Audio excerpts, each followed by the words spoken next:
So what I've learned with the grip is that, you know, we talk a lot about Hogan's grip, and he had a weak grip and everything. So I've always found with my students, a weak grip really constitutes the backup or the need for someone that actually rotates their arms. When you say weak, you're saying turn to the left. Yeah, so you know, if you held it up, we'd only see a one knuckle or a two knuckle, you know, from my view up here, from your the golfer's view. And where does that lay? Open that hand up for you. That's laying pretty much where standard, where the fingers meet the palm there. Yep, right across there. Always thumb on top. I always like thumb on top because we need to support it on our backswing. Yep. So we can do that, like Bernard Langer had quite a strong grip. Yep. Now when I see a strong grip, even Duval or someone like that, to me, that's someone who uses their body a lot more as a release. More of a blocking. So it's a more, exactly, so you can have a different grip. So that's where my thoughts are different. I like to see the individual or point them to a path, and then their grip can alter or meet what they're trying to do. So if you had a student that had a simple grip where they enjoyed gripping the club there with one knuckle, you can have more of that. Exactly. Yep. Because you've got to rotate your arm. The weaker the grip, the more the club is going to rotate around your arm. Pretty much how you played, right? Exactly. Yep. So to me, growing up when I was a little kid, I had a strong grip.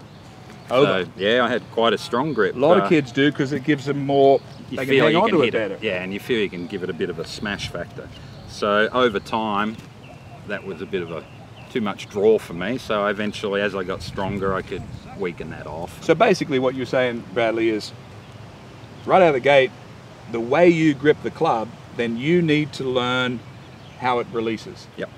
And that's very important, right? So you can see that's, as we talked about, that's quite a weak, to me it's neutral, but neutral. For a lot of people and when you look weak. Down, you're just seeing one?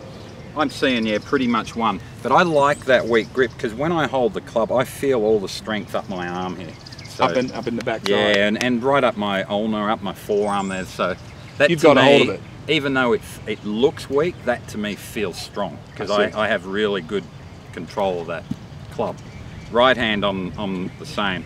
And you know, right hand you see a lot of people really, I think a lot of people do the grip back to front.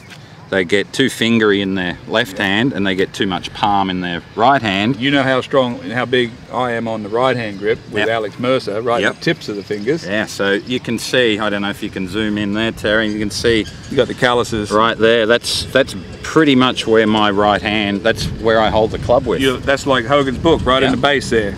Yep, and from there, if I have the club in there, I always have the feeling that that right hand is pushing through the shot. So it's not under, and it's not, you know, too fingered and on top. I've basically got that hand pushing through the shot.